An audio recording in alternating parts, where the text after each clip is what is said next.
Everyone wants flexibility, cash on hand, access at any time, the freedom to stay liquid. But here is the catch. The more flexible your money is, the lower your returns will be. In this video, we will break down why too much liquidity is silently eating away at your long-term wealth, how to balance between flexible assets and high-performing ones, and what smart investors do to protect both their freedom and their future. Because building wealth isn't about having full access all the time, it's about knowing when to lock in and let it grow. Let's dive in. We have on one hand flexible assets, and we have on the other hand, let's say, unflexible assets. Flexible assets are, of course, stocks, mutual funds, ETFs, let's call them stocks, okay? Unflexible would be real estate. I mean, you can sell real estate anytime, but it might be the case that it doesn't make sense at that time when you want to sell it. Or it might be the case that you want to sell it with significantly higher profits, and therefore you need to wait, and you can't sell 10% of that apartment to generate some liquidity, okay? Which is easily possible with stocks. So you have full flexibility here, but not the flexibility with your real estate investment. So should you now invest in stocks if you prefer flexibility and flexibility is really important for you? Well, I would say probably no, at least not fully. Another option would be a pension plan, which is called basis, which gives you tax benefits, but there is also a flexible pension plan, which gives you different benefits. So how do you balance out all your options? What makes sense now? How much should go into real estate? How much should go into stocks? If you say flexibility is important. And even if you say flexibility is not that important, how do you balance out now? Well, if you go with unflexible investments, you always have higher returns, okay? Because real estate is offering higher returns than stocks, basis is offering higher returns for pension than flex. With these two options, you have tax benefits. Here, you don't have tax benefits. So just because of the tax benefits, the profit is higher, okay? Because here the contribution is fully tax deductible. You receive 42% of the contribution back. And here you have depreciation, interest rate being tax deductible, property management being tax deductible. Every renovation in future, or most of them at least, are tax deductible. So here you can save taxes, but it's unflexible. You have higher returns, but it's unflexible. Lower returns, but more flexibility. Well, why is that the case? Well, for pension, the German government says if you save money for retirement and you invest that money long term and they force it to use it for retirement, then we give you tax benefits. If you have full access, can take out money anytime in that pension plan, we don't give you tax benefits. Okay? With real estate, well, it's a different law.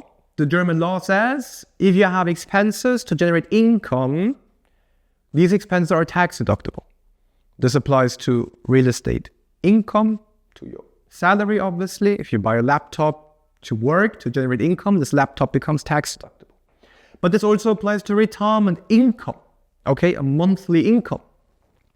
With stocks, I mean, you could pay yourself a monthly income at some point, but it's not an income which is in future taxed with income tax, so therefore not considered as income, so you don't have any tax benefits here, okay?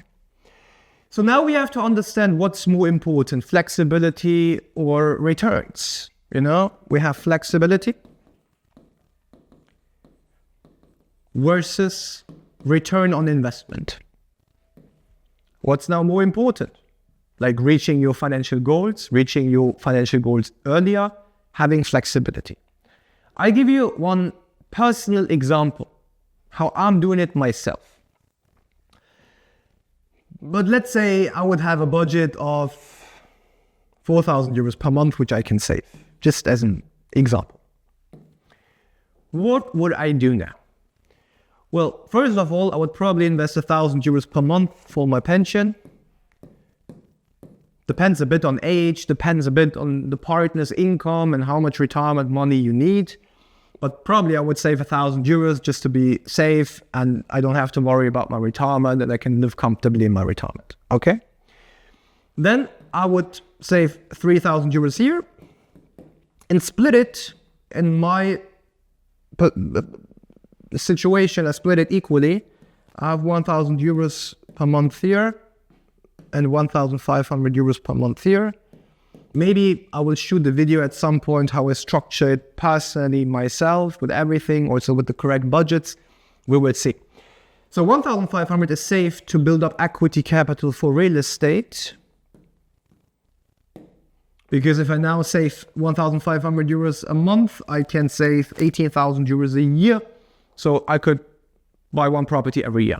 Okay, this is my real estate investment. This is my stock mutual fund investment. Because in my opinion, flexibility and returns are equally important. But this is just my personal perspective. It might be the case that you say 80% flexibility, 20% ROI. I don't need all of my money. Some should work heavily. Others should stay flexible, or the other way around. Depends on your personality. There is no right or wrong here. Okay? So 1,500 real estate, 1,500 stocks. So I have 50-50 split in liquid and not liquid. And I would do the same with my pension. One is flex, so being liquid, lump sum in retirement. I can take it out anytime if I like. Another one would be basis for tax optimization. Okay, and higher returns. Then I spend 500 euros here. I spend 500 euros here. Now I receive a bonus in future. Now I receive a tax refund. Now I receive a raise in my salary or something like that. Then I know, okay, my distribution is 50-50. 50% is flexible because I don't need more than 50% of my net worth in liquid assets. What should happen that I actually need that money? You know, if someone passes away, it can be insured. If I can't work anymore, it can be insured. Well, if I'm unemployed, I receive unemployment benefits, and at some point I will find a new job. Okay. If I need to leave Germany, well, I can still use the same strategy even if I'm not in Germany anymore.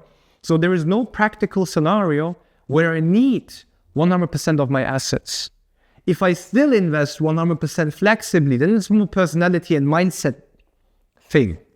Okay? But there is no financial fundamental reason behind that it makes sense to invest 100% flexibly.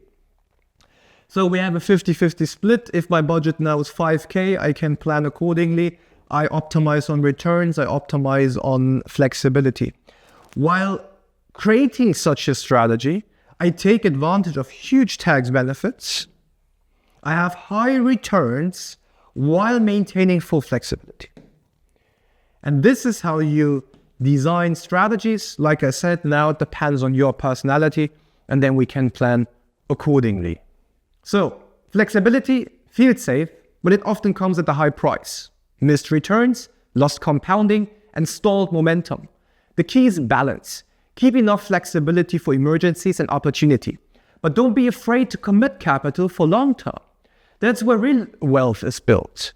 If this video gave you a new perspective, hit like, subscribe, and tell me in the comments, how do you personally balance flexibility with returns? Thanks for watching, and remember, cash feels good, but conviction pays better.